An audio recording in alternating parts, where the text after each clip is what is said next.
Hi everybody, thanks for watching this. I wanted to tell you this is a little time sensitive. Greetings dear ones, I'm Kryon of Magnetic Service. This is a time, dear ones, for you to be in a state which you would call meditation. It's a time where you dedicate your consciousness to altering the normal state that you would have to receive information, to be quiet, to breathe in a different way, to be relaxed, and let information flow. And the information that may flow today may surprise you. For those who have come upon this channeling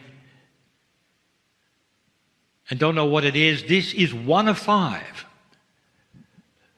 And it corresponds to that which is a study of what I have described as the Lemurian teaching wheel. Far more information will be given about the specifics and the academia of the teaching of the Pleiadians to those on an island which we call them Lemurian. In an early time, where the slate was completely clean of concepts of God, of spirituality, of beauty, of consciousness. And they could be written on those clean slates of the children. And it begins. And the question would be, what is it that those from the stars who have been through everything for more than 1 million more years than you've been here, what is it that they would tell you? And as you get in to the items one by one that I've given you, specifically wording that they have taught one by one, I want you to put yourself in the place of those who decided that would be taught. You don't talk about it much, and we don't speak of it that much, but way before one planet came to seed another in the beauty and the appropriateness of God's plan, they had to develop what is it they can teach. What is it that they can teach a mind that is not near as developed as theirs? And how can they teach it the best way? And what is it that they would want to emphasize and yet keep the free choice that you were given? And before they could ever teach, there had to be many, many generations of humans so that they would all have the alteration of chromosome 2, the fusing of 24 into 23, so that they would all be the same. Before the teaching could ever begin, chromosome 2 was the one that would absorb it. You see, the Pleiadians are going to want to talk about what's the favorite subject of theirs. A beautiful, majestic, loving, creative source at the center of everything. And that's where they started, dear ones. They didn't teach the children about any of the academia, about any of the spokes or the sizes. They went to the wheel and pointed to the center. And they said, let's talk about what's there. And the center, which we are labeling the hub, is the most beautiful thing that exists. It's a concept that you have. But like children, you have a concept. You don't know. You don't know. Not really. What could possibly be God? Spirit. If you ask those on the planet, what is God? Where is God? How does it work? You'll get as many answers as you have humans you ask. Right now, in the infancy of your consciousness about God and the planet, all you have done is to agree that there must be one. That's all you've done. And that is fairly recent. For many of your civilizations had come to this conclusion before, but always reverted to many.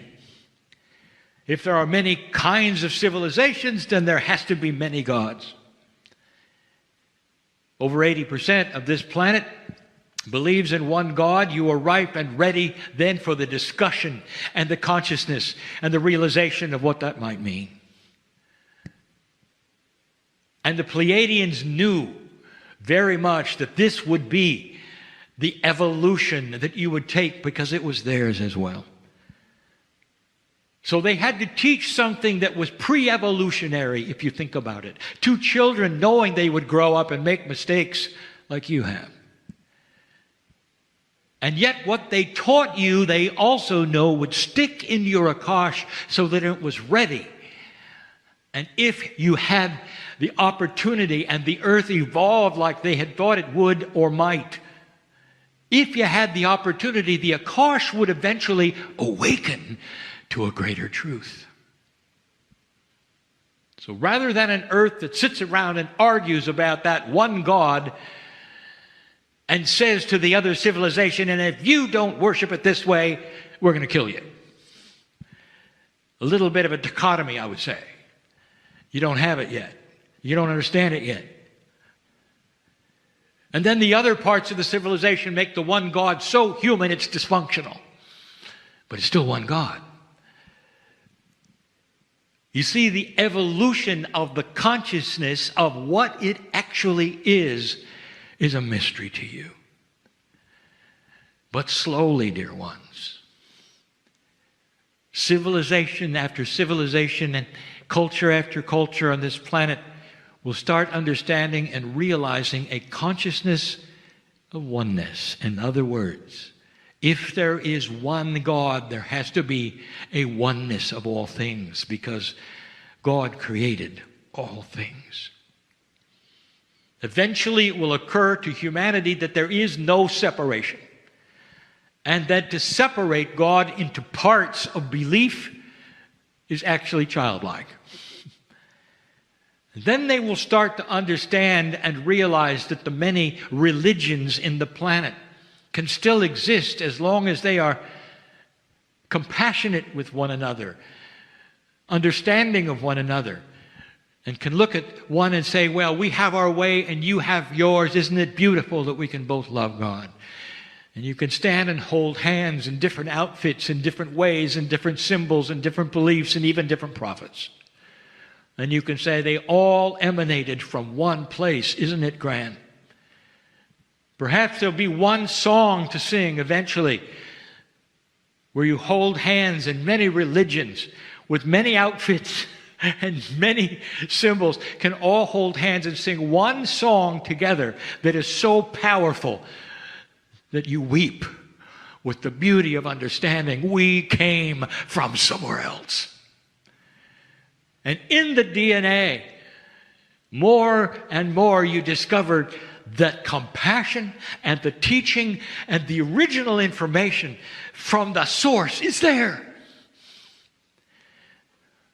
Some will never need the teaching wheel, because out will come an intuitive energy right from your Akash, right from that which was implanted in you for this time.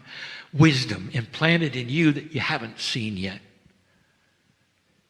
It's going to happen all over the planet. It already is.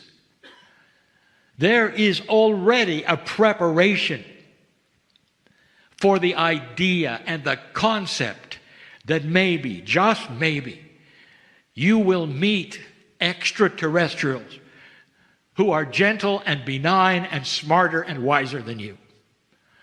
That is just a seed of a beginning idea you simply haven't had before.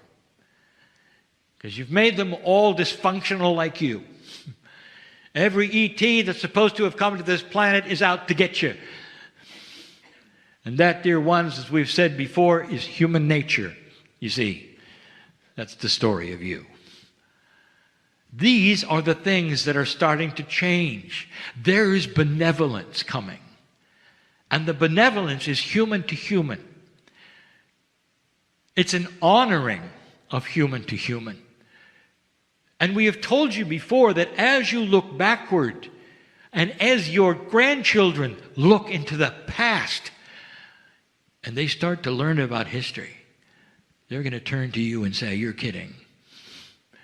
You did that?" Everything before 2012, you might even label the barbaric years because of what is starting to happen. And we've told you yet again that these changes cannot happen overnight because humans don't like change. And the kind of changes that are consciousness and benevolence and peaceful and gentle that are starting to come means that some of the ones that aren't that way have got to break down. If you've noticed, they are. Imagine a beautiful kind of government that you put together and you're so proud of, and then you come and you find out, well, what is the attribute of that government? Well, we argue. That's the best you got? Yes. And what do you accomplish? Almost nothing. And why is that? Because we argue. And you say, well, maybe there's something better. And we've talked about that as well. New ideas of making things work in a way that no one has seen fit to even think about are coming your way. How you live will also create what you discover. And the inventions that are coming, we've told you, will change your life in ways you need to have it changed soon. And all of that is not just consciousness. Many of those things come from the climate changes we've told you are coming. All of these things to refresh the life in the ocean. This planet is revitalizing itself. And dear ones, you are at the forefront of that. And there are those who are listening and say, this is a crazy guy talking. He thinks things are getting better. And we say to you yet again, examine the filter where you look at yourselves and others. And examine why it is that all the time, anything you look at, the glass is always half empty. And you'll find that everywhere because that's the human nature that used to be. That's who you used to be. And the past that was is always what you carry as history and throw upon the future and say, well, as it was before, yet it will be again, and here we go. And it's not going to get any better. And that's what you're facing, dear human. You are facing right now an idea, a paradigm that you're going to have to break that says that we know what's going to happen because we know the past. Well, this weekend is a study of a past you don't know. And that past is filled with what the Pleiadians decided to teach you first, and what to concentrate on first, the hub that says you are dearly loved, you are born magnificent, get with it. And everything that isn't that is wrong. That perhaps you ought to look at things again from a different standpoint and sit for a moment and be quiet and breathe and say to Spirit, is this true? Am I really loved that much? And then feel the chills that say, it took you long enough to ask. And then there will be those who start to receive the information that is in their Akash right from the stars. And then the idea, perhaps, that you came from somewhere else and that you actually have Pleiadian DNA will not be so strange. And people will not go running from you when you tell them what you believe. Because science will start to prove it. And then there will be that place, a turning point, where science must get involved in spirituality. Because the study of all things on this planet is the study of how the Creator did it. You can't go around discussing an invention and then telling young people, well, we can't tell you who did it. Don't mention the name. Just study what it is. And now they're going to reveal what happened. It had to be from something bigger than we expect. You're here on purpose. We still don't know why, the scientists will say, but now we have evidence that you came from somewhere else. Do you see how the religions of the planet may have to rewrite some things in order to be more galactic and less gullible? Do you see how God gets much bigger and more benevolent than ever? And this is what we are starting to teach. So as the day begins and the channelings continue, they will be subject-driven by what you decide, dear ones, and what you come up with in your discussions, dear ones. And that is the way it should be. Your free choice is important. And so it is.